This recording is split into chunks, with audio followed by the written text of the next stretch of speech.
இலக்கை விந்திய துறைமுகங்கள் 91.5 கோடி டன் சரக்குகள் கையாடல்.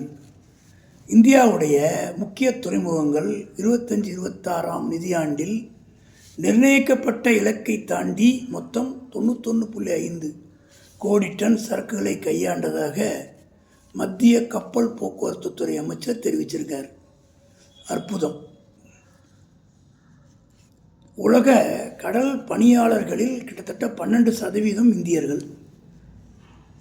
அருமை.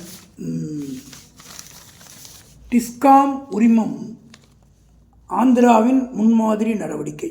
டிஸ்காம்னா என்னென்னா, மின்சார விநியோகத்தின் இறுதிக்கட்டமாக செயல்படும் நிறுவனம். மின்சார சட்டம் 2003 கீழ் மத்திய மின்சார அமைச்சகம் உரிமம் வழங்கும் விதிகளை வகுக்கிறது. தற்போது இந்தியாவில் சுமார் 80% டிஸ்காம் உரிமங்கள் அரசு நிறுவனங்கள் உள்ளன. சில பகுதியில் மட்டும் தனியார் செயல்படுகின்றன. ஆந்திர மாநில அரசின் புதிய மின்சார கொள்கை விரைவில் அமலுக்கு வர உள்ளது. இந்த கொள்கையின் வாயிலாக 300 மெகாவாட்டுக்கு மேற்பட்ட மின்சார தேவையுள்ள தனியார் நிறுவனங்கள் டிஸ்காம் எனப்படும் மின் விநியோக நிறுவனத்துக்கான உரிமம் பெற அனுமதி வழங்கப்பட உள்ளது.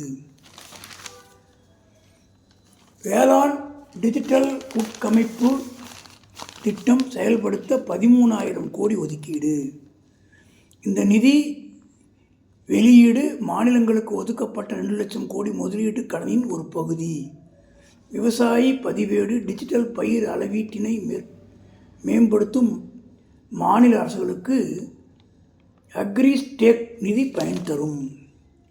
அக்ரிஸ்டேக் என்ற அழைக்கப்படக்கூடிய டிஜிட்டல் பொது உள்கட்டமைப்பு திட்டத்தை விரைவாக செயல்படுத்த வட்டியில்லாத முதலீடு கடனாக 13,000 கோடி ரூபாயை மத்திய அரசு ஒதுக்கியுள்ளது. நல்ல அருமையான தகவல். விவசாயத்துக்கு எவ்வளோ வேணாலும் செய்யலாம். ஏன்னா விவசாயினால தான் உலகம் உயிர் வாழுது. அதனால் விவசாயத்துக்கு பட்ஜெட்டில் எவ்வளோ ஒதுக்கினாலும் தவறே கிடையாது. திருச்சூர் பூரம் திருவிழா தொடக்கம். யானை மீது பவனி வந்த பகவதி அம்மன். கேரள மாநிலத்தில் பிரசித்தி பெற்ற திருச்சூர் பூரம் திருவிழா நேற்று தொடங்கியது. கேரள மாநிலம் திருச்சூர் வடக்குநாதர் கோவிலில் ஆண்டுதோறும் நடக்கும் பூரம் திருவிழா பிரசித்தி பெற்றது. இதை பரமேக்காவு பகவதி அம்மன் கோவில் மற்றும் திருவம்பாடி ஸ்ரீ கிருஷ்ணர் கோவில் நிர்வாகத்தினர் போட்டு நடத்தும் யானைகளின் ஆடை ஆபரண அலங்கார பொருட்களின் கண்காட்சி யானை சமயம் நேற்று முன்பின் தொடங்கியது. பல்லாயிரக்கணக்கான மக்கள் பார்த்து மகிழ்ச்சி அடைஞ்சிருக்காங்க. ரொம்ப அருமை. கேதார்நாத்தில் குவியும் பக்தர்கள். 3 நாளில் 90,000 பேர் தரிசனம். இமயமலையில் அமைந்துள்ள 12 ஜோதிர்லிங்க தலங்களில் ஒன்றான கேதார்நாத் கோவில் நடை திறக்கப்பட்ட முதல் 3 நாளில் 90,000 பக்தர்கள் சுவாமி தரிசனம் செய்துள்ளனர். அருமை, மிக அருமை.